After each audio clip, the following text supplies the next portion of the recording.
الحمدللہ رب العالمین والصلاة والسلام علی سید الانبیاء والمرسلین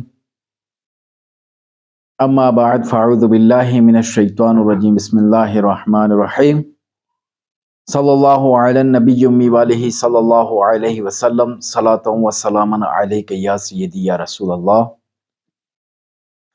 ناظرین، میں ہوں علامہ سیف اللہ طارقی اور آپ دیکھ رہے ہیں چینل ماہر روحانیات۔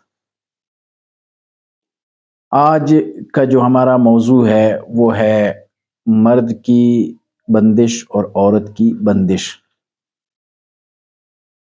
یہ جو زیادہ تر ہمارے علاقوں میں جن کی شادی ہوتی ہے تو عورت کو بھی بند کر دیتے ہیں، بندش کر دیتے ہیں، اور مرد کی بھی بندش کر دیتے ہیں۔ عورت کی جو عقد فرج کر دیتے ہیں تو وہ جو ہے جمع کے قابل نہیں رہتی، اگر اور دوسرا مرد جو ہے وہ اس قابل نہیں رہتا کہ وہ جمع کر سکے نا، تو ان دونوں کی بندش کر دی جاتی ہے۔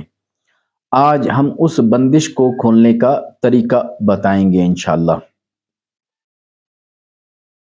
ہمارا چینل ضرور سبسکرائب کیجیے گا اور بیل کے آئیکن پہ ضرور کلک کیجیے گا۔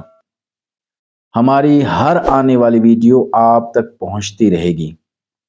اور یہ یاد رکھیں کہ کوئی شخص اگر مجبور ہے کسی بھی مسئلے کی وجہ سے اور اس مسئلے کا حل ہمارے چینل پر موجود ہو، آپ نے شیئر کیا یا اس تک پہنچا دی ہماری ویڈیو، تو اس ویڈیو کی بدولت اگر اس کی پریشانی ختم ہوئی تو آپ کے لیے، میرے ساتھ ساتھ آپ کے لیے بھی صدقہ جاریہ ہے۔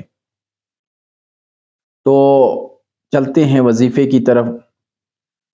وظیفہ یہ ہے کہ آپ نے، یہ سورہ مزمل کی آیت مبارکہ ہے، اس آیت کو آپ نے 1000 مرتبہ پڑھنا ہے۔ میاں بیوی دونوں نے پڑھنا ہے 1000 مرتبہ، اور اس کو 1 مرتبہ آپ نے کسی کاغذ پر لکھنا ہے۔ آپ کسی کاغذ پہ لکھ کر اس کو آپ نے پانی میں ڈال کے دونوں نے پینا ہے۔ یہ جو کاغذ پر لکھنے کی جو میعاد ہے وہ 41 دن آپ نے لکھنا ہے، روزانہ 1 مرتبہ، اور جگ یا بوتل میں ڈال دیں۔ 24 گھنٹے آپ نے جب بھی پیاس لگے وہی پانی پینا ہے۔ باقی جو 1000 مرتبہ پڑھنا ہے وہ 500 مرتبہ میاں پڑھے اور 500 مرتبہ بیوی پڑھے۔ تو یہ عمل 21 دن تک آپ نے کرنا ہے بغیر ناغے کے، تو انشاءاللہ آپ کی یہ بندش ختم ہو جائے گی۔ وہ آیت مبارکہ ہے ان لک فی النہار سبحا طویلا، یہ ایک آیت مبارکہ ہے۔ اس آیت کو آپ نے پڑھنا ہے، تو پڑھنا ہے اور لکھ کر پینا بھی ہے، تو انشاءاللہ عز و جل آپ کی یہ بندش ختم ہو جائے گی۔ رب عز و جل سے دعا ہے کہ رب تعالی ہمیں نماز پڑھنے اور صحیح وظائف پڑھنے کی توفیق عطا فرمائے۔ وما علینا الا البلاغ المبین۔